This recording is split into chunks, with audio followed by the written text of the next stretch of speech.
In Halifax is appealing for public help. Loretta Saunders is 26 and was pregnant when she disappeared last week. Despite a prolonged search of this Halifax apartment building, police investigators have yet to answer the question, where is Loretta Saunders? She's an Inuk from an Inuit community in Labrador. Loretta Saunders was born August 25, 1987, in Happy Valley Goose Bay, Newfoundland and Labrador, to Inuk parents Miriam Teriak and Clayton Saunders. As a teenager, she'd struggled, dropping out in grade 9, moving to Montreal, cycling through homelessness and substance use.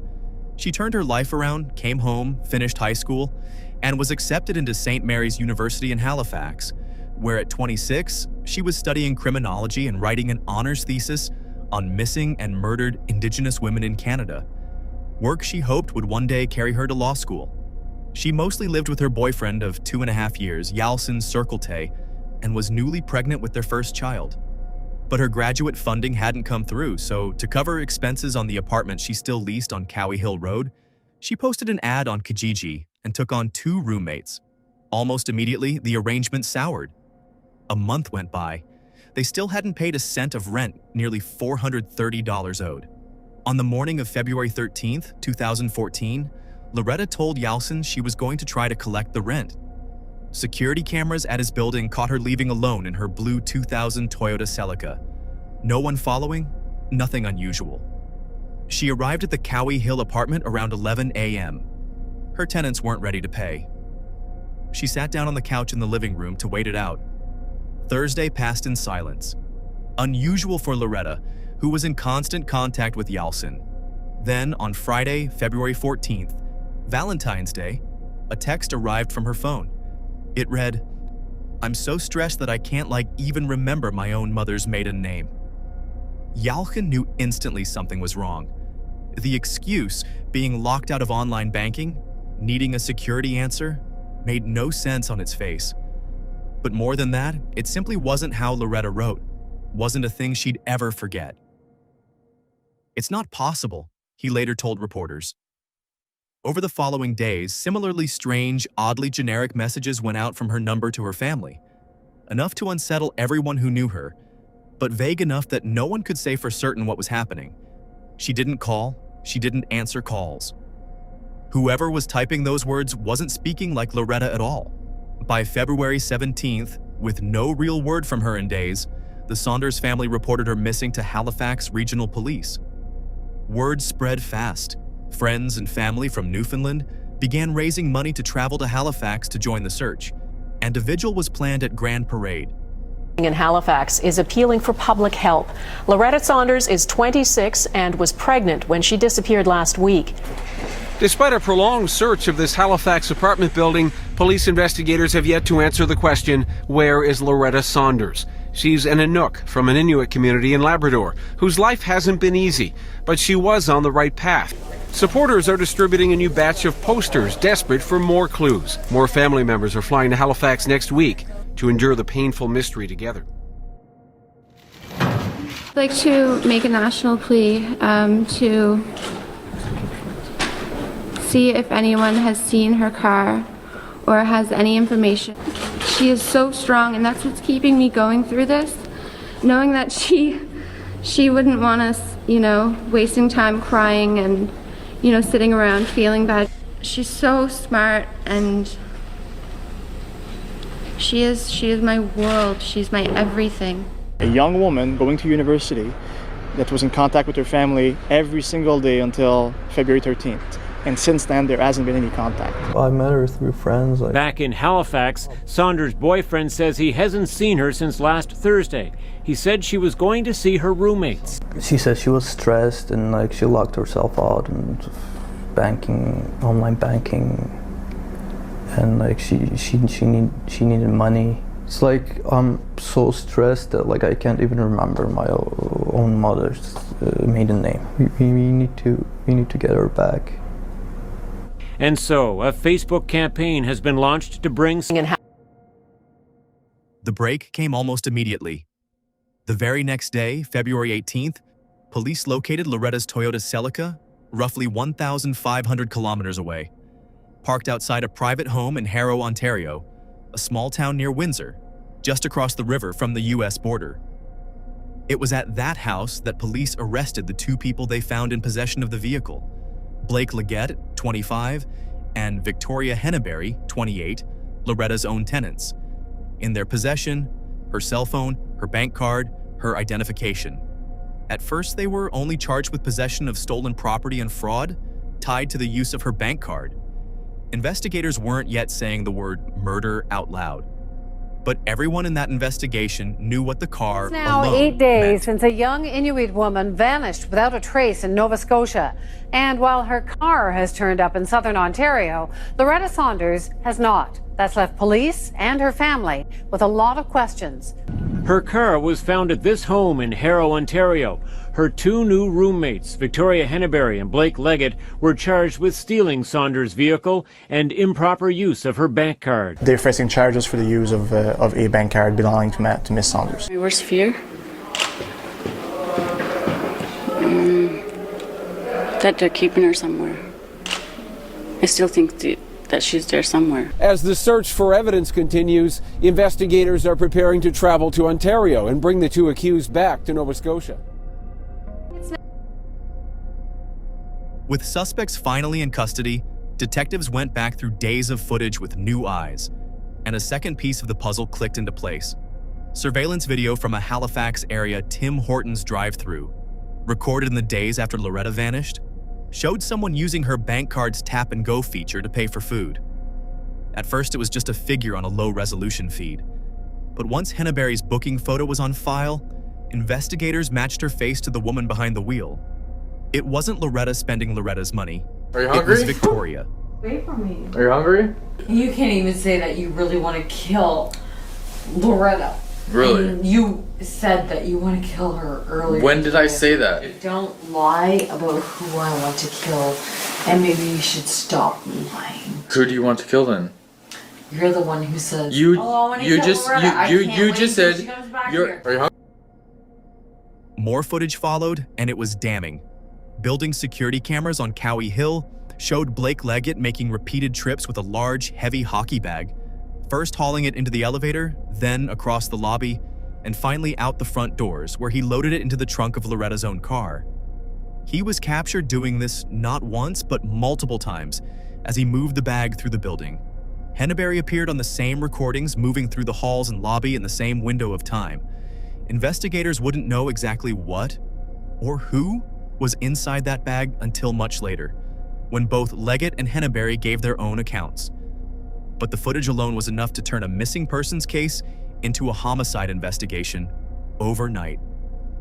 On February 26, 2014, Loretta's body was found, still inside that hockey bag, dumped in a snow-covered highway median along the Trans-Canada Highway near Salisbury, New Brunswick. Exactly 2 weeks ago, Loretta Saunders, a 26-year-old Halifax University student, vanished. An incredible volunteer effort mobilized to try to find her, to bring this woman home safely. And as one Aboriginal leader put it last night after it was discovered that her body was found and that this was a homicide case, people were just so incredibly saddened. People had stepped up and fallen in love with this woman. So, Elizabeth, talk about the two people now facing theft charges after being found in Ontario with Saunders' car. What do we know about them? Leggett has a bail hearing in Halifax tomorrow. Henneberry was interrogated by Halifax police yesterday, and late yesterday afternoon, police announced they had a homicide investigation on their hands and that the body of Loretta Saunders had been discovered. Today has been another emotional day at St. Mary's University as the university paid tribute to Loretta Saunders. Her two roommates are now charged with murder. More than 200 people filled the hall at St. Mary's University. There wasn't an empty chair to be found at the memorial for Loretta Saunders. And we're here to honor her, remember her, respect her. The death of the soon-to-be graduate has had a profound impact. Your life was truly precious. We all miss your glamour and cheer. Know that you will never be forgotten. I know your spirit still lingers here.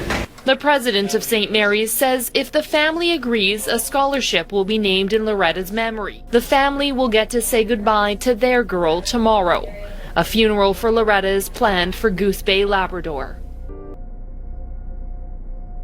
The next day, February 27th, the charges against Leggett and Henneberry were upgraded to first-degree murder. It would take more than a year for the full picture to surface, laid out in an agreed statement of facts at their eventual trial. According to that account, when Loretta arrived that morning, Henneberry, knowing what Leggett intended, lied and told her she'd lost her bank card and needed to call the bank, a stalling tactic to keep her seated on the couch. While Loretta waited, Leggett came up behind her, grabbed her by the throat, and began choking her. She fought hard, tearing through 3 separate plastic bags he tried to use to suffocate her, before the struggle ended with him striking her head against the floor. Henneberry stayed in the apartment throughout. They packed her body into the hockey bag, stole her car, her phone, her cards, and fled the province, sending those disjointed texts to buy themselves time on the road to Ontario. The case was headed for a jury trial in April 2015. But the day after jury selection wrapped, both Leggett and Henneberry entered surprise guilty pleas. Leggett to first-degree murder, Henneberry, under an agreement with the Crown, to the lesser charge of second-degree murder. At sentencing, Justice Josh Arnold called the killing despicable, horrifying, and cowardly, saying the pair's actions had polluted so many lives. Leggett received the automatic life sentence for first-degree murder. No parole eligibility for 25 years. Henneberry received life with no parole eligibility for 10 years, the minimum allowed for second-degree murder. The Saunders family's grief spilled into the courtroom itself. Loretta's sister, Delilah, lunged toward the pair before her victim impact statement, screaming, "Don't you know what you've done? You've stolen my sister?" before being escorted out, only to return minutes later and deliver her statement anyway, tying her sister's death to the very research Loretta had been doing on missing and murdered Indigenous women.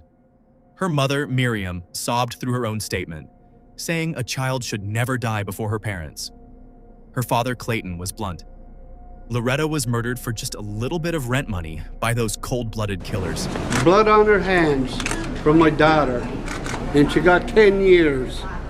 Now what kind of justice is that? You tell me what kind of justice. A pregnant woman, a small little pregnant woman, 2 big monsters. And you know, they say they give us justice. 10 years. Is that justice? Anybody? Pregnant women, murdered. 2 murderers. I like to see I would like to see the death penalty come in. I would like to see the death penalty and cold-blooded murderers be taken off this street once and for all. They haven't got a right to breathe the air what we breathe because they took the life of my daughter and my grandchild. They murdered her without mercy. And I think we should have no mercy on them. As I walked down to the courthouse, deep down in my heart, I was praying and I was saying, God, if you're real, I'm sorry to be questioning you. If you're real, God, and you really have my daughter with you, please ask them to plead guilty. And it was so funny. Then I would say, oh my God, what's like? You know, I was talking to God, and you know, God answered my prayer. And all the prayers, the people, supporters who've been praying for us all through, our prayers was answered, and I like to thank everybody. I'm so mixed feeling. I'm hurting. I'm going to miss my girl. I'm glad that we don't have to go through what we had to do, and I'm feeling bad for their parents. I don't know. I'm overwhelmed. I'm really overwhelmed. Just months after Loretta's murder, a second death would forever be linked to hers in the public imagination. That of 15-year-old Tina Fontaine, a girl from Sagkeeng First Nation in Manitoba. Tina had been raised for most of her life by her great-aunt and great-uncle. Tina began using drugs to cope, and by the summer of 2014, while trying to reconnect with her birth mother in Winnipeg, she was cycling through hotel placements under Child and Family Services, repeatedly running off. On the streets, she met a man in his 50s who went by Sebastian, Raymond Cormier, who gave her drugs and a place to stay. 2 days before she disappeared, she herself called 911 to report he'd stolen a truck. On August 17, 2014, her body, weighing only 72 pounds, was pulled from Winnipeg's Red River, wrapped in a duvet cover weighted down with rocks. Cormier was charged with second-degree murder in December 2015, more than a year after her death. Loretta's cousin, Holly Jarrett, launched the hashtag #AmmyNext campaign in direct response to both deaths, pressuring the Harper government into an internal RCMP review of missing and murdered Indigenous women cases. After Justin Trudeau's government took office in 2015, the National Inquiry into Missing and Murdered Indigenous Women and Girls was formally launched in 2017, publishing its final report, 231 Calls for Justice, in 2019. A candlelight vigil was held at Grand Parade Square in Halifax. In memory of Loretta, held her brother, James Saunders, attended it, standing among community members and supporters gathered downtown outside Halifax City Hall as the family waited for news. It became one of several vigils held for her, including later ones back in her hometown of Happy Valley Goose Bay, where her parents Miriam and Clayton have continued to mark anniversaries of her death, including a 10th anniversary vigil in February 2024, attended by about 24 people at the Labrador Friendship Center. Dozens of people gathered in Halifax's Parade Square last night in memory of a young woman whose story touched the lives of people from coast to coast. Loretta's own killers remain behind bars, Leggett not eligible for parole until 2040, Henneberry having already lost privileges for rule-breaking as recently as 2025. Two families in two provinces still carry the same unanswered question every February and every August: whether what followed their daughters' deaths could ever really be called justice. Loretta's sibling, Diem Saunders, became a leading voice for Indigenous rights after Loretta's death. In 2017, Amnesty International gave Diem its Ambassador of Conscience Award alongside figures like Murray Sinclair, with Alicia Keys Why have interviewing them for Teen you Vogue. decided to testify here?